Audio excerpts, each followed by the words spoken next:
जन्म झाला 12व्या दिवशी ज्यावेळी नामकरण विधीचा करायचा होता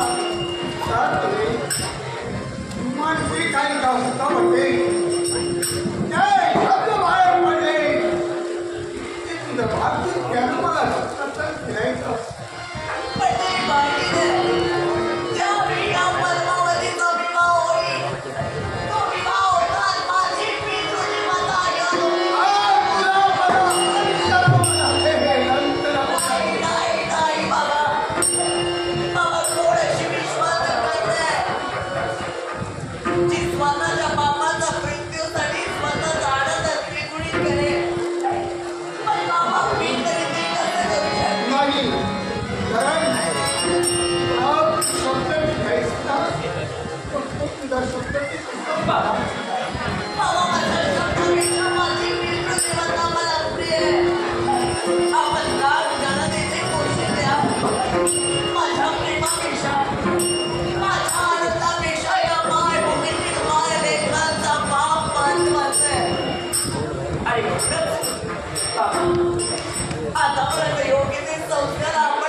कारण माझ्या गंगेनं घडलेला प्रकार सांगितला मला.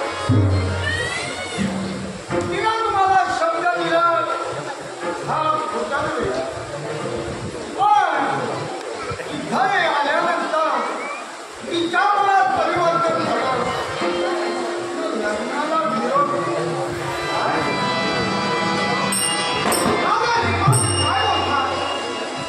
काही क्षणाच्या अवधीपूर्वी तिने आमच्याशी एक होण्याचं अभिवचन आम्हाला दिलं, आमच्याशी प्रेम केलं किंवा त्या पितृदेवतेच्या कानी ही वार्ता घालून किंवा लग्नाच्या ही सतीच्या दर्शनी त्या पद्मावतीनं नकार दिला. उत्तर दिले. आज चोखाची घटनेची विनंती आहे. हा नकार दिला का दर्शनीला याबाबत आपल्याला काही सांगितले का? मी हात जोडून विनंती करतात त्याला मान्यताही मी देतोय. आता तिच्या मनात जे विचार असतील ते तिचं तिला माहिती. पण तिनं तिच्या लग्नाला विरोध केलाय त्याचं कारण मी तुम्हाला सांगतो. राजे निर्माणदेव लहान तोंडी मोठा घास घेतो. काही कालावधीपूर्वी आपले बाळ अगदी हसत मुखाने आमच्याशी एकरूप सांगितले. तिच्यात अचानक बदल कसा काय सांगा.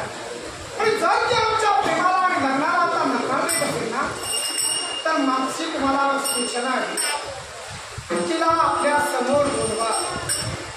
तिला हा नकार राजा सोमेश्वरला का द्यायचा आहे याबाबत खुलासा करा. एक प्रविष्ट न्याय दरबारातील आपण राजे आहात.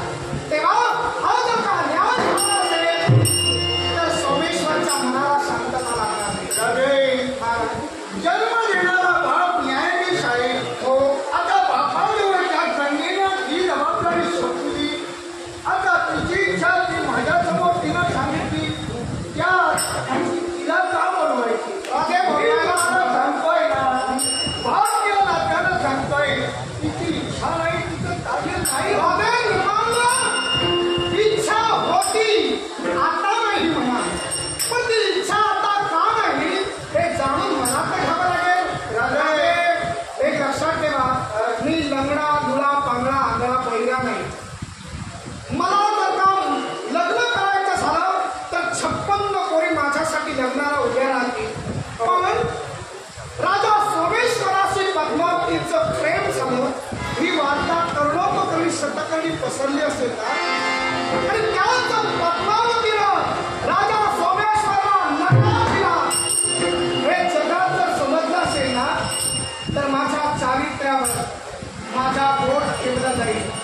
शिवाय माझ्यात काहीतरी लंगडी बाजू आहे, माझ्यात काहीतरी कमतरता आहे, उणीव आहे असं जग बोलू लागेल. तेव्हा या न्यायाचा खुलासा एक राजा म्हणून मला करणं प्राप्त आहे. तुमच्या हातून तिथं पाप घडला नाही.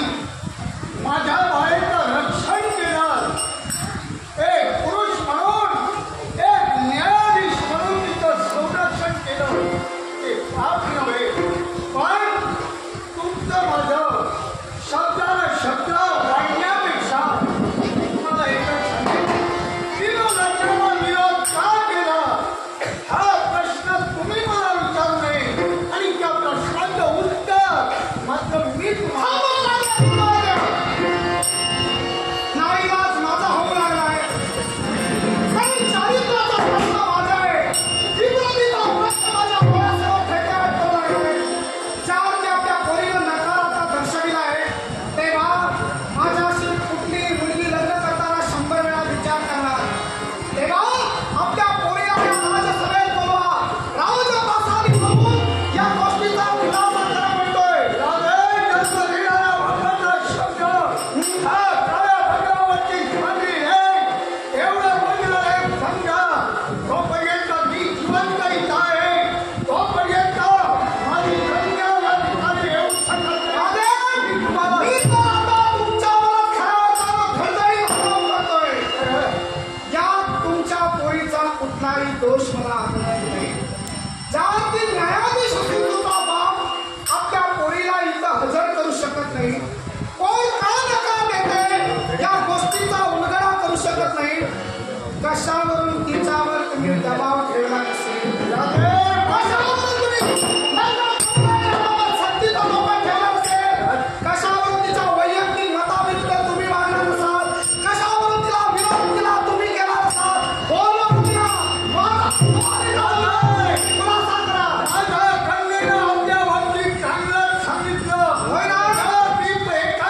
आहे, पण राजा निर्माल्याचं हे कारस्थान डोळ्यासमोर दिसू लागलं.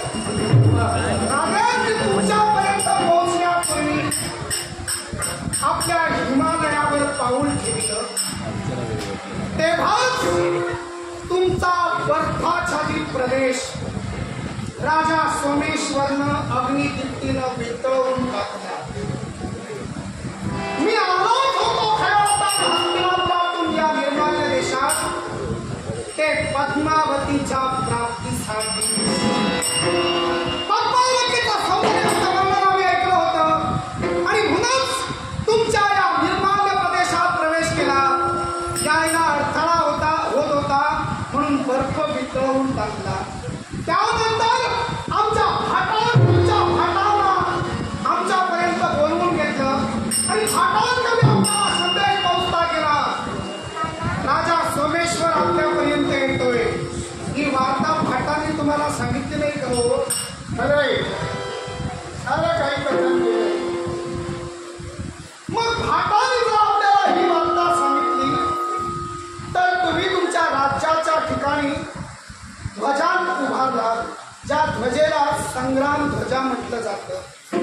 समोरून जर व्यक्ती आपला काहीतरी इशारा दर्शवित असेल, त्या इशाऱ्याला जर का विरोध करायचा असेल तर संग्राम ध्वजा उभारली जाते.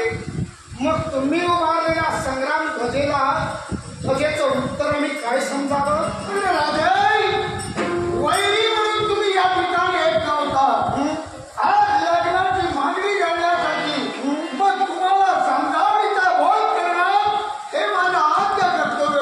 मग राजे निर्माल्य, मी वैरी म्हणून तुमच्याकडे येत नव्हतो, पोरीचा हात मागायला येत होतो, तर संग्राम ध्वजा काय वाऱ्यावर फडकवत ठेवायला उभारला होता? संग्राम ध्वजा होता, संग्रामाचं चिन्ह, संग्रामाचा इशारा तुम्ही आम्हाला दिला. म्हणूनच मला वाटतंय की हे तुमचं कुभांड आहे, हे तुमचं कारस्थान आहे. म्हणून तुम्ही तुमच्या कन्येला इथं बोलवत नाही. तुमच्या मनाच्या ठिकाणी भावनाने विचार असतील, पण माझ्या कन्येच्या विचारानं हा प्रश्न असतो. काल माझा कुभांड आणि माझा ध्वजा कोण काही करेक्टर आहे. राजा निर्माल्य, बस. मला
जन्माला आले। या 184 जीवात केवळ मानवाचा जन्म हा श्रेष्ठ गणला गेला। त्याच उच्च मानवकोटीत आमचा जन्म झाला। ख्यातरांचा परम भाग्य म्हणायला हरकत नाही। माता अदिती आणि पिता कश्यपांच्या पवित्र कुशीकुला आम्ही 12 भावंडांनी जन्म घेतला। विवस्वा, अर्यमा, कोशा, त्वष्टा, सविता, भग, धाता, विधाता, वरुण, मित्र, सुरेश आणि त्रैमित्र या 12 भावंडांना पितृदेवता म्हणजे कश्यप महामुनी यांनी केलेला उपदेश। बाळानो, करुणानंतर पुनश्च भरारी नाही, साधूनंतर कृपा नाही, आईनंतर वात्सल्य नाही आणि या नर जन्मानंतर पुन्हा दुसरा जन्म नाही। पितृदेवतेच्या मुखातून निघणारे शब्द आमच्या काळजाचा जणू वेध घेऊन गेले आणि म्हणूनच उज्ज्वल भवितव्याचा मार्ग स्वीकारत असताना आम्ही भक्ती मार्गाची कास धरली। शब्द यज्ञांतर आम्ही अधिपत्य मिळविलं आणि 33 कोटी देवतांचा अधिपती देवराज देवेंद्र म्हणून या विश्वात आमची ख्याती गाजली गेली।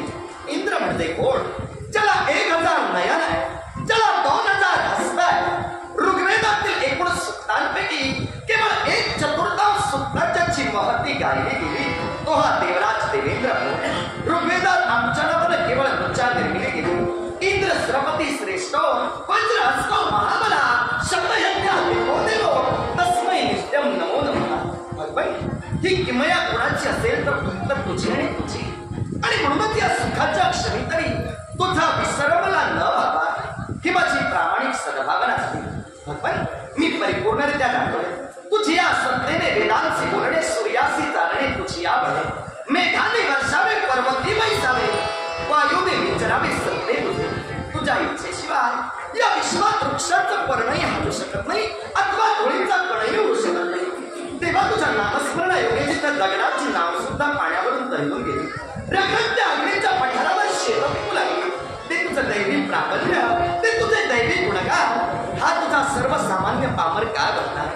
तरी सुद्धा माझा नित्याचा क्रम, मी देवतांचा राजाधी असलो तरी 100 योजने रुंदीची आणि 150 योजने लांबीची माझी देवसभा, या देवसभेत इष्ट देवतेची उपासना केल्याशिवाय देवतांच्या यापर्यंत कधी अधिष्ठित झालो नाही। आणि म्हणूनच अखिल विश्वाला व्यापून उरणाऱ्या माझ्या सर्वेश्वरा दे तुझ्या आशीर्वादाचा व्यक्त करत सदोदित माझ्या पृष्ठभागी असावं एवढी तुझ्या पवित्र पदकमली देवराज देवेंद्राची सविनय प्रार्थना, सविनय प्रार्थना, सविनय प्रार्थना। सर्वेश नटला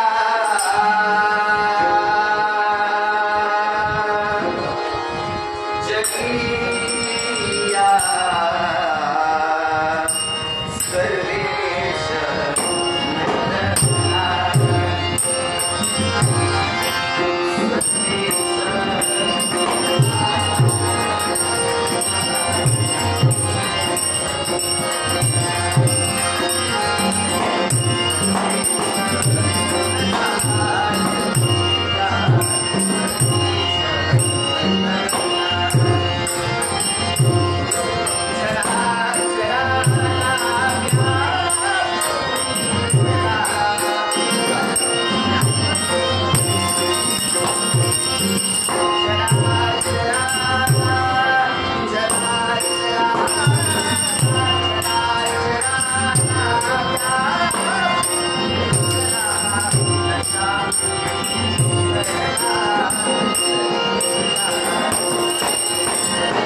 सदैव तुझ्या पृष्ठभागी आहे, सदैव तुझ्या पृष्ठभागी आहे.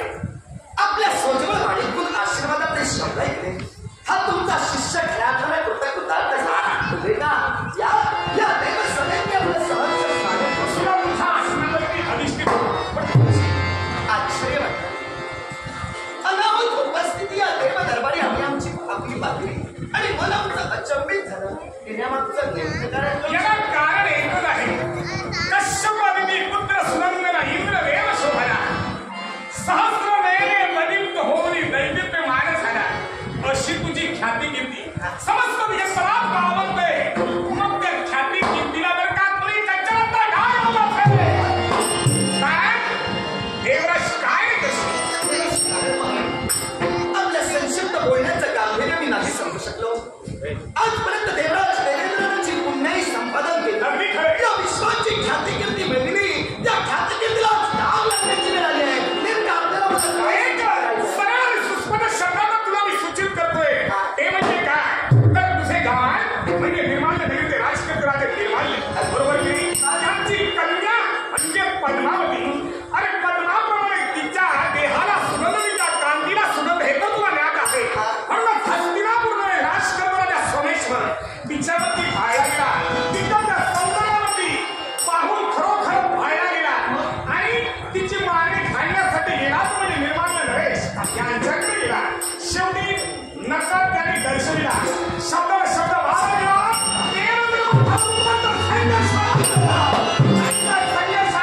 त्याचा पाय केवळ त्यांनी घेतले.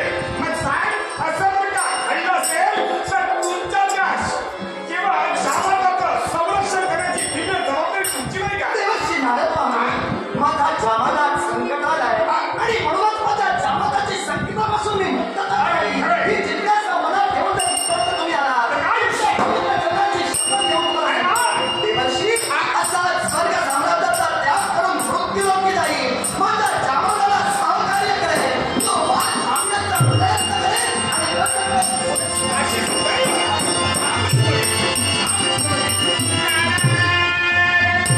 नारदा कळला लपून कुणी पाहत नाही ना लपून. नाहीतर म्हणजे वाणी खोटी आणि फजिती होईल मोठी. कसा लढविला नारदाने कावा तरी सगळ्या देवतांच्या नावा. हा कळला नारदाचा प्रताप देवतांच्या डोक्याला उदाचा होता. आपल्याला काय इकडचं तिकडे तिकडचं इकडे कलाला साधन न्यायला हवं. कलह लावला नाही तर आपल्या जीवाला फारच नाही करत. पण देवताला म्हणाला कळ लावायला नारद हवा. पण याचं होतंय काय सारं जग मला दुसरं देते. कुणी आग्र्याला म्हणतात, ओमाना म्हणतात, उभ्या शिवली नक्षत्र म्हणतात, कुणी सफाट पायात म्हणतं. पण आमचं कसं आहे कुणी किल्ला कुणी म्हणता आमचा फुला शिराईचा करता.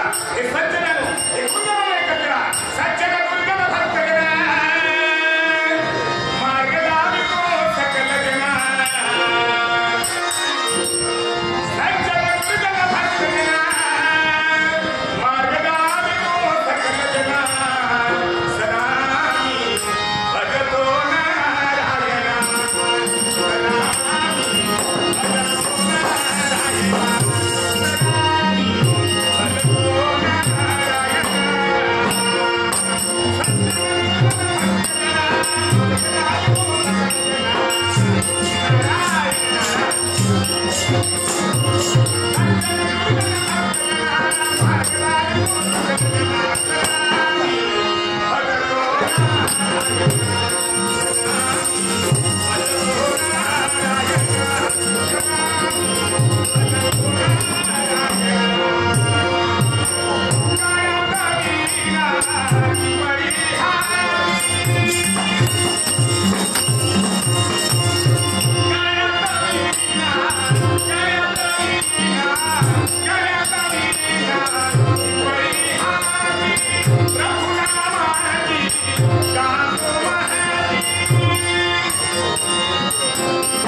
ते स्तोट देवतांचा अधिपती देवराज देवेंद्र आलेला आहे. या प्रसंगाचं गांभीर्य लक्षात घेता मी त्यांची समजूत घालेन आणि योग्य तो न्याय तुम्हाला देईन. तरी तुम्ही नाटककार एक नाट्यप्रेमी रमेश वालावकर राणा वालावल यांनी माझ्या कलागुणाचा गौरव करून लग्नाचं पारितोषिक दिले. त्यांचे तुमचे आभार मानून या पारितोषिकाचा स्वीकार. जनितो दिवा जनिता पृथिव्या स्वर्ग आणि मृत्यूलोकाचा उत्पादन करतात म्हणून वेदांनी ज्यांची स्तुती सुमन गायली अशा देवराज देवेंद्रांना राजा सोमेश्वरचा जगाच्या आसमंतात आपल्या गावाची कीर्ती अजरामर नंदेल असा आमचा मुद्दा आहे. अर्धा अधिक काम आमचं झालंच. देवराज संभ्रम मनात निर्माण झाला का? राजा निर्माल्याने आमचं द्वंद्व सुरू होतं. या महासंग्रामात आपण आला. याला कारण आणि महासंग्रामात येऊन शस्त्राला शस्त्र भिडवून हा संग्राम थांबविला. आमच्या मानवातील मानवांच्या युद्धाची झळ तुमच्या अमरावतीला लागली की काय? राजे सोमेश्वर काय रास्त शंका पण उपस्थित केला. देवराज देवेंद्र स्वर्गाच्या ठिकाणी असणारं आपलं स्थान सोडून या मनकभूमीत अवतीर्ण झाला. तुम्हा मानवांचं द्वंद्व थांबण्यासाठी मी तत्पर ठरवण्याच्या मुळाशी कारण ही दोन ठरली गेली. पहिलं कारण म्हणजे या सृष्टीचा उद्योजक उत्पादन करता आणि स्थैर्य करता म्हणून देवराज देवेंद्रकडे आजपर्यंत अखिल सृष्टीनं पाहिलं. तुम्हा दोघांच्याही द्वंद्वामुळं विश्वाचं हे स्थैर्य कुठेतरी किंचितरित्या डागात की काय असा भास मला झाला आणि म्हणून ते स्थैर्य राखलं जावं, हा वाद कुठेतरी मिटला जावा म्हणून देवराज देवेंद्र इथं आला. दुसऱ्या बाजूने जर का विचार केला तर राजे सोमेश्वर आमचं आणि यांचं नातं. राजे निर्माल्य मला कुणी परके नव्हे. माझी कन्या मी राजे निर्माल्य यांना बहाल करून मी त्यांना जावई केलेला आहे. अर्थात या माझ्या पाहुण्यांना सहकार्य करणं या दोन हेतूंच्या परिपूर्णतेसाठी देवराज देवेंद्र स्वर्ग साम्राज्याचा त्याग करून या मरणभूमीत आपलं द्वंद्व थांबवण्यासाठी आला. तुमचं एक बरं आहे. कसं का?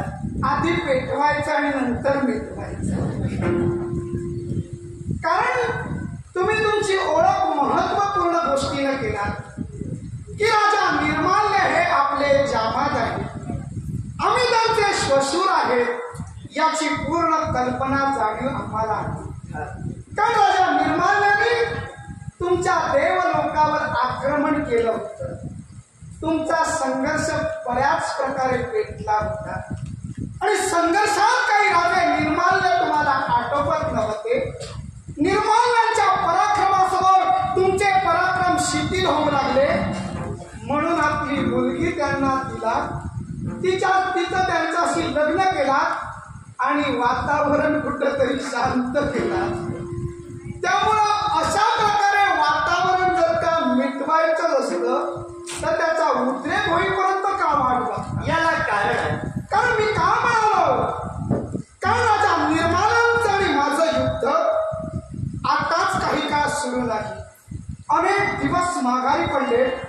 दोन्ही सैन्यात तुंबळ युद्ध सुरू आहे आणि केवळ या क्षणी देवराज अधिपती इंद्र येतात आणि आपली जामादाची बाजू मांडतायत. ठीक, हे प्रकरण थांबवायचं असेल तर मी सुद्धा तुमच्याशी सहमत होईल. बोला, काय म्हणायचंय आपल्याला? एक राधे सोमेश्वर, मी दाव्याच्या मुळाशी कारण आमच्या जावयांशी जो संग्राम आपण मांडलेला तो संग्राम कुठेतरी थांबवा, त्यांच्या वयाचा विचार करा आणि दोन पावलं आपण माघारी चला ही माझी प्रांजळ सद्भावना. त्यांच्या वयाचा विचार करू, हा, मग माझ्या वयाचा विचार कुठं करणार? तुमच्या वयाचा विचार. देवराज, त्यांचं लग्नही झालं, त्यांना कन्यारत्नाची प्राप्ती झाली, त्यांचा संसार परमार्थ सगळा झाला. आमचा शिल्लक आहे आणि त्यासाठी ही खटाटोप सुरू होती. राजा निर्माल्यापर्यंत सोमेश्वर गेला. त्यांची कन्या पद्मावती आपली आमची ना तिच्यासाठी आम्ही मागणीचा हात मागितला लग्नासाठी. आम्ही काही डोळे पांढरे लंगडे आंधळे मुके पडले नाही. वैभव संपन्न आम्ही राजकर्ते आहोत. गजांत लक्ष्मी वैभव चरणाशी लोटांगड येतोय.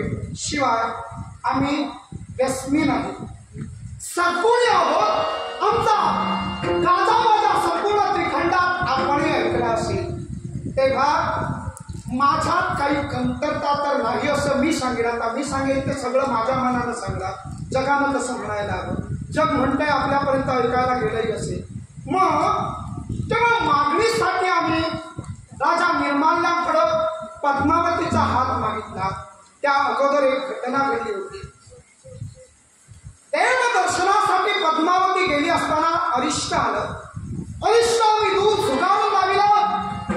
निसर्गाच्या नियमानुसार तिनं आमच्याशी प्रणय प्रेमाची अर्चना केली. पण किती झालं, मनाने जरी प्रेम झालं असेल तरी वरिष्ठ माणसांच्या संमतीशिवाय या गोष्टी घडू शकत नाही. आणि म्हणून तेव्हा तिचा हात मागण्यासाठी राजा निर्माल्यांकडे आम्ही गेलो. आमच्या पूर्वी ती पोहोचली. राजकर्ता निर्माल्यांना साकल्य वृत्तांत तिला कथन केला. शिवाय आम्हीही तेव्हा तिच्या लग्नासाठी विचार विनिमय केला. पण राजा निर्माल्याच्या मुखातून शब्द बाहेर पडले, राजा सोमेश्वर, माझ्या मुलीनं आपल्याशी विवाहबद्ध होण्यासाठी नकार दाखवलेला आहे. मग देवराज सांगावं, काही अवधीपूर्वी होय म्हणणारी पोर अचानक बदल होऊन नाही म्हणते, म्हणजे काहीतरी पाणी नक्कीच पाणी मोडतं. शोधूया. हा, शोधूया म्हणजे वाद थांबेल. आणि जर वाद थांबला तर सगळे प्रश्न मिटतील. मग द्वंद्व करण्यापेक्षा मी तरी म्हणेन या प्रश्नाचं उत्तरच आपण शोधत पुढे जाऊया. देवराज, तिनं आम्हाला नकार का दर्शविला? लग्नाचा ठरवले बाजूला, लग्न मग कोणी पाहून करीन. पण सांप्रत तिनं मला नकार दर्शविला. तेव्हा तिनं नकार का म्हणून दिला याचं कारण मला कळायला हवं. हवं तर तुमच्या नातीला बोलवा. न पेक्षा हे बोलत नाहीत आता, त्यांना बोलते करा आणि कारण काहीतरी विचारा. कारण मी कंटाळलो विचारून काही बोलायला बघत नाही. तेव्हा त्यांना बोलते करा आणि मला कारण स्पष्ट करा. वातावरण शांत होईल. राजे सोमेश्वर, तुमचं मत तुम्ही मांडला. आता 33 कोट देवतांचा अधिपती जो देवतांचा राजा आहे त्याचं म्हणणं शांत चित्तानं ऐकून घ्या. आपण घेतला तर आम्ही घेऊ. ऐका मग. राजे सोमेश्वर, आपण म्हणून मोकळे झाला. घरातील वाढत्या कन्येच्या लग्नाचे निर्णय हे घरातील ज्येष्ठ व्यक्तींनीच घ्यावे. निसर्गाच्या नियमानुसार निसर्गाच्या सानिध्यात दोन तरुण मन एकत्र आली. तुमचं तिच्यावर आणि तिचं तुमच्यावर प्रेम जमलं. पण हे प्रेम लग्नात रूपांतरित करण्याची दोघांची मनोधारणा ही जर का तुम्हाला सफलतेच्या दिशेने न्यायची असेल तर ही वार्ता ज्येष्ठांच्या कानी घालणं अनिवार्य होय. त्यानुसार त्या पद्मावतीनं ही वार्ता आपल्या वडिलांना कथित केली. आता जोपर्यंत ती निसर्गाच्या सानिध्यात म्हणजे तुमच्या बरोबर होती तोपर्यंत ती तुमच्या बरोबर लग्न करायला तयार होती. ज्या ती राज्यात आपल्या वडिलांसमोर उभी राहिली आणि तिच्या मतीत परिवर्तन झालं त्यावेळी मला तरी असं वाटतंय तुमच्याबद्दल तिला काहीतरी कळलं तरी असावं, नपेक्षा तुमच्यात काहीतरी दोष असावा. तेव्हा तुम्ही काही क्षणी वातावरण थंड करा. वातावरण थंड झाल्यानंतर मी स्वतः माझ्या नातीला घेईन. मी तिला विचारेन नेमकं काय कारण म्हणून तू या लग्नाला नकार देतेस आणि तदनंतर ते काही कारण मी तुमच्याकडे येऊन स्पष्ट करेन. काही क्षण हे युद्ध आपण थांबवा. त्यांच्या वयाचा अजूनही विचार करा सांगतोय आणि तुम्ही 2 पावलं मागत राहा. आता प्रकरण मिटणारच. भेटूया कारण तुम्ही माझ्या मरणावर बोट ठेवला. तिने नकार दर्शविला अर्थात तिला काहीतरी कळलं असेल. म्हणजे माझं काहीतरी आणखी काही आहे असं मी म्हणत नाही. तिला काही कळलं म्हणाला तुम्ही म्हणून विचारले. सोमेश्वर, मग कसं असेल तर वेळ बघायची आणि काळ घालवायची गरज नाही. कुठल्याच गोष्टीवर काळ हा इलाज असतोच असं नाही. मी संयमी मनाचा राजा आहे. संयमी नसतो जनतेचा राजकर्ता म्हणून हस्तिनापूरचं नाव लौकिक झालं नसतं. तेव्हा संयम माझ्यात आहे. तुम्ही आता निघा, तुमच्या नातीला इथं घेऊन या, नातीला माझ्यासमोर वाच्यता करायला लावा. मी दुर्गुणे आहे की आणखी काही जे काही माझ्यात कमी आहे, न्यूनता आहे, ती मला सांगायला सांगा आणि त्यानंतर तुम्ही हा वाद मिटविण्याचा सोमेश्वर, मला नेमकं काय म्हणायचंय ते लक्षात घ्या.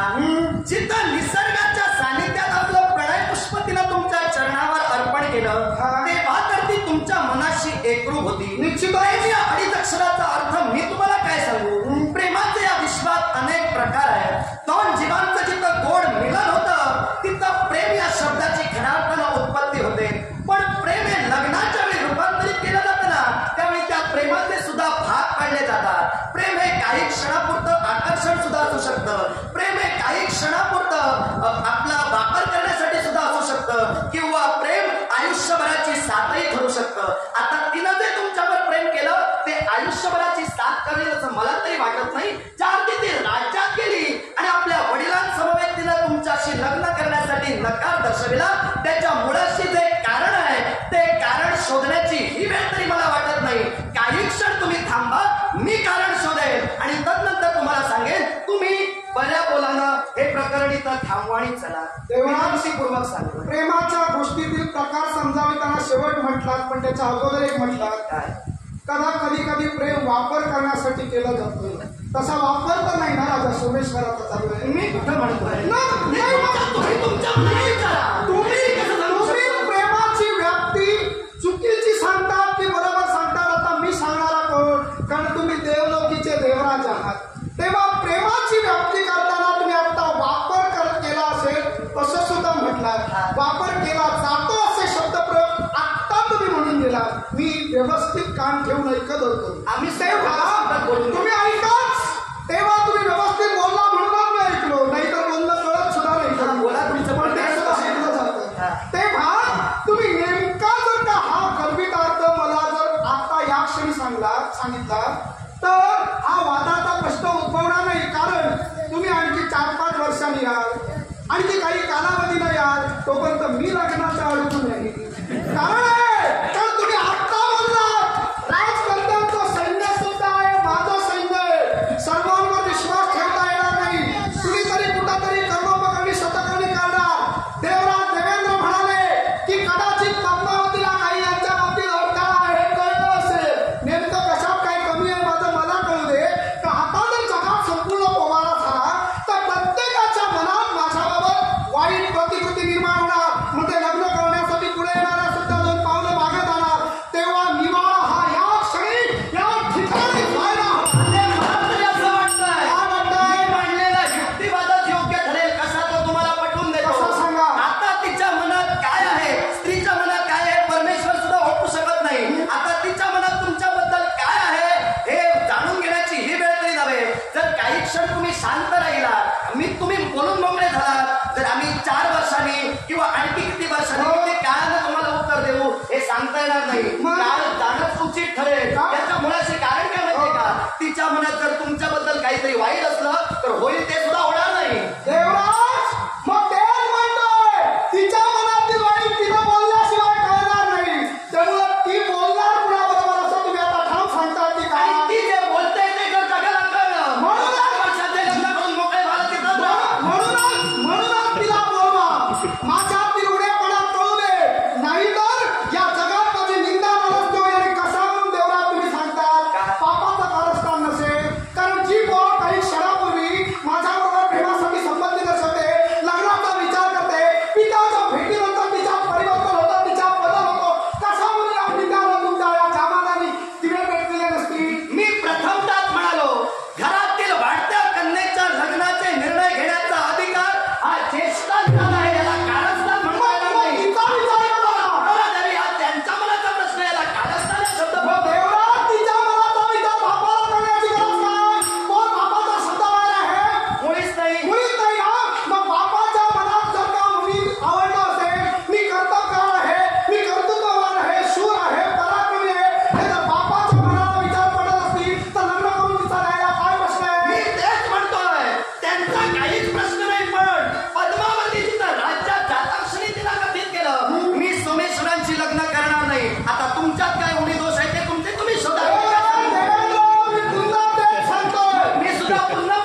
अत्री महंतांचे पुत्र तुम्ही पुढे सामान्य नव्हे.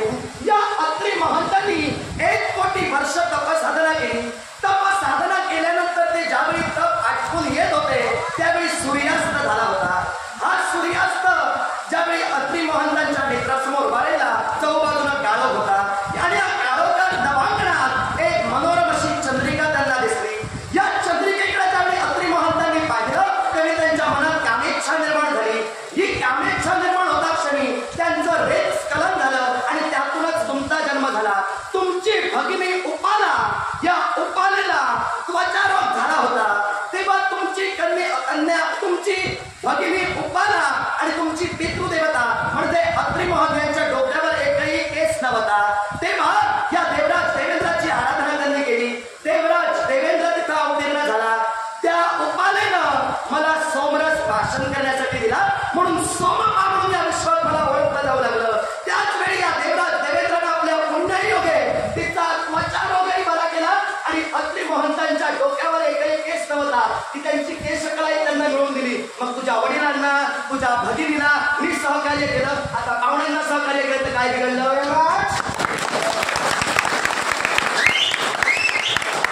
माझी भगिनी अंबाला तिच्या जीवनात तुम्ही काय केलं ते सांगितलं.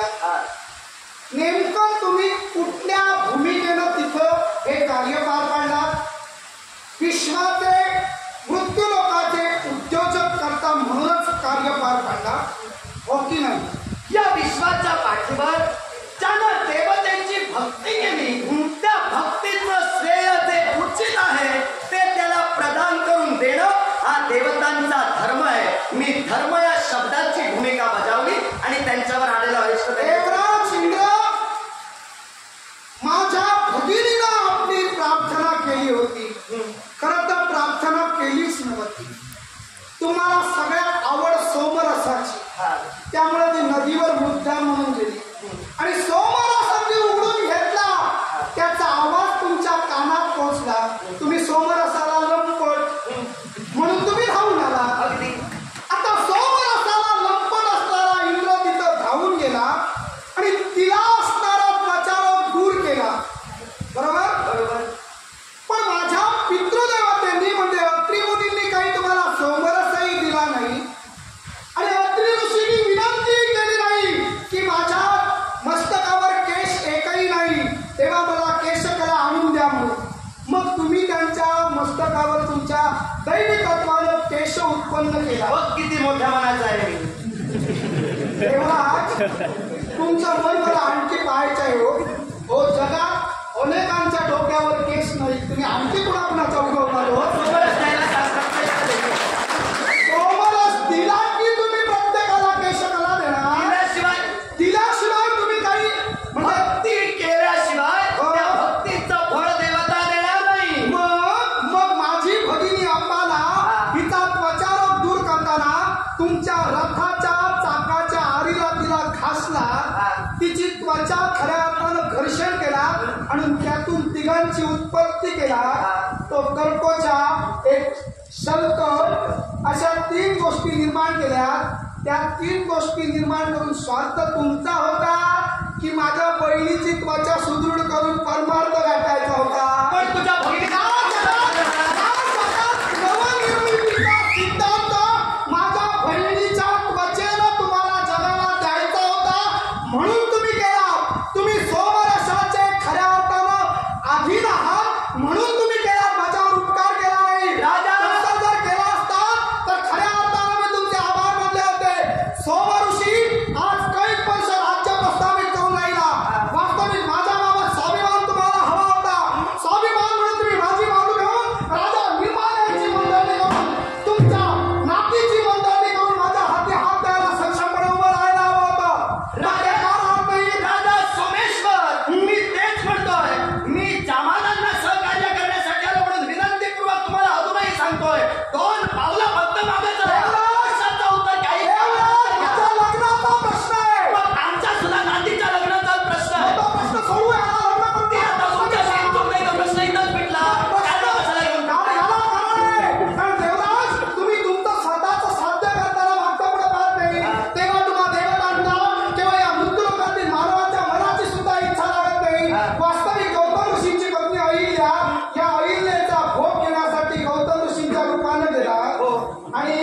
जाताना गेलात आणि बाहेर पडताना बोक्या होऊन आला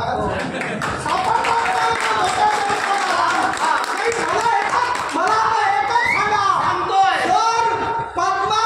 जर तुम्हाला अहिल्याच्या भोगासाठी तुम्ही ही धडपड करता तर पद्मावतीसाठी बापाबरोबर भांडण केलं तर धडपड केलं तर काय बिघडलं?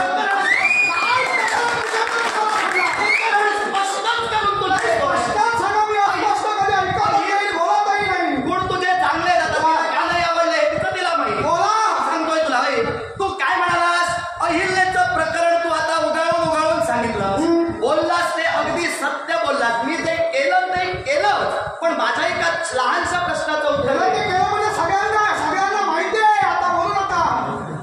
आता तू बोलून मोकळा नाही तसं नाही. कसं आहे, मी बोलून सगळ्यांना कळलेलं नाही, अगोदर समजलेलं आहे. बोला मी तेच म्हणतोय. बोला फक्त अहिल्याकडे गेलो एवढंच सगळ्यांना माहित आहे. आमचा गोंधळ कोणाला माहित मागचा बोला नाही आता बोला नाही.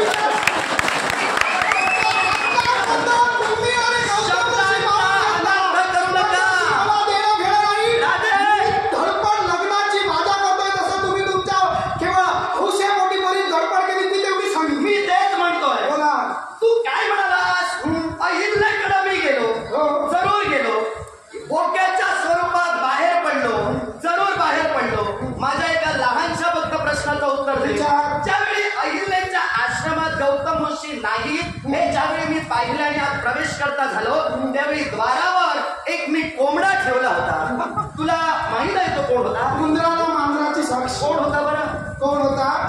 कोण होता? त्याने सर्वात पहिल्यांदा पाहिलं कसा प्रवेश करतात तुम्ही. गौतम ऋषींच्या रूपानं कसा जातात हे पाहिलं. तो तुमच्या समोर कोंबडा उभा आहे. म्हणजे तुम्हीच ना?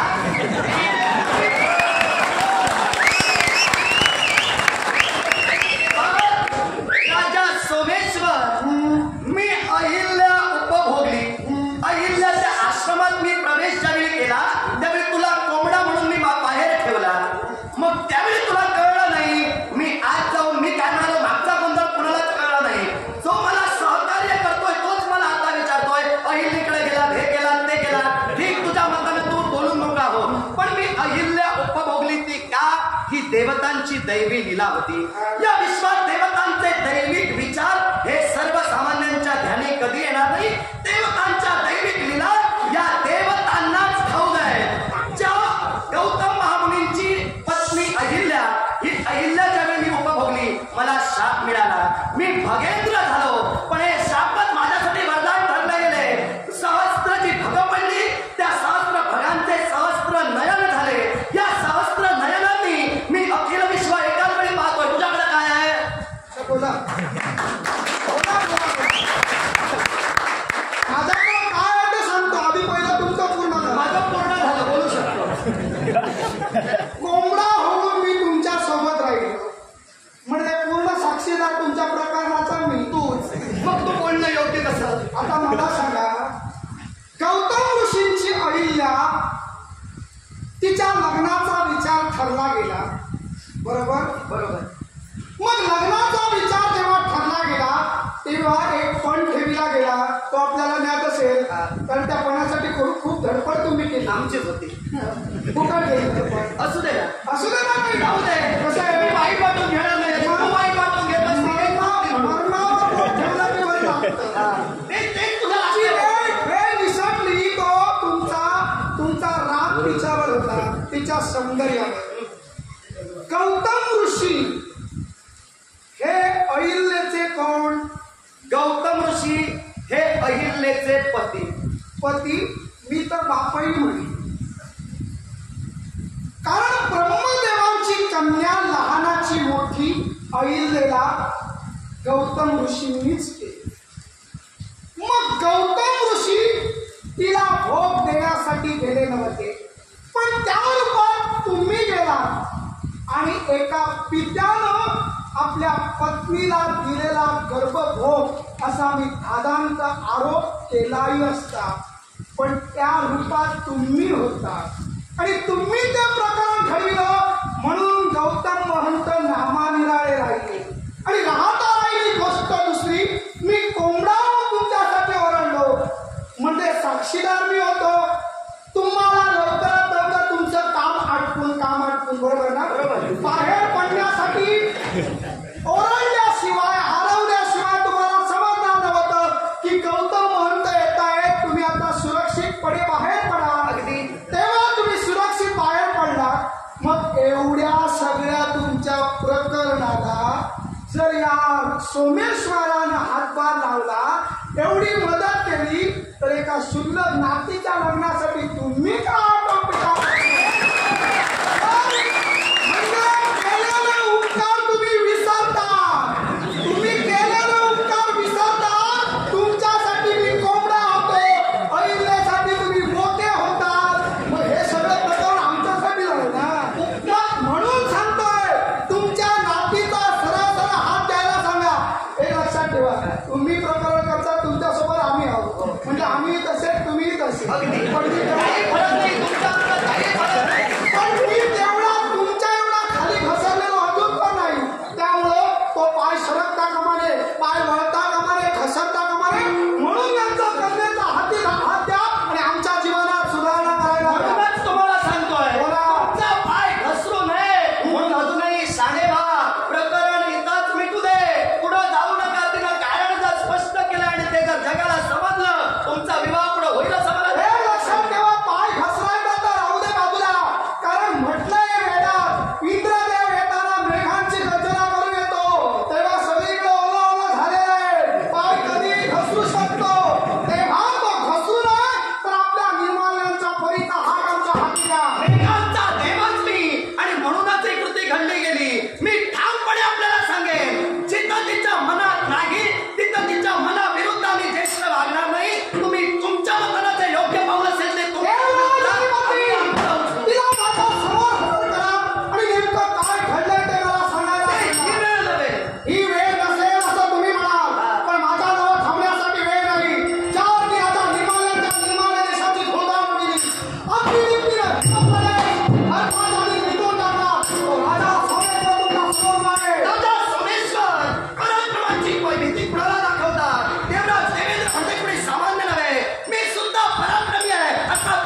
अगदी खरं गेल्याशिवाय स्वर्गात कुणाला दिसत नाही.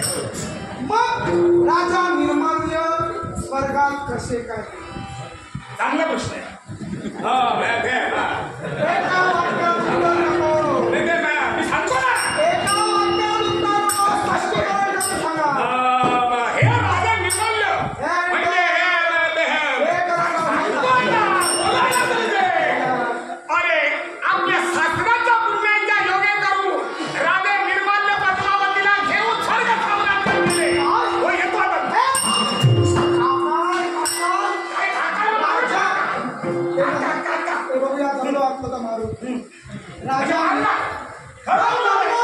राजा निर्माल्यांना घेऊन श्वशूर म्हणजे जामादाला घेऊन आपल्या जामादाला स्वर्गात आणि आपल्या नातीला घेऊन स्वर्गात गेला.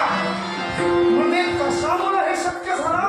अरे त्याची पुण्याई होती. म्हणजे देवराज इंद्राची पुण्याई. त्या पुण्याईवर राजा निर्माल्य पद्मावतीला घेऊन त्याच्या पुण्याई म्हणून म्हणजे त्याच्या जीवावरती त्याच्या काका ओ काका एवढं प्रेमानं काका म्हणायला हवं होतं.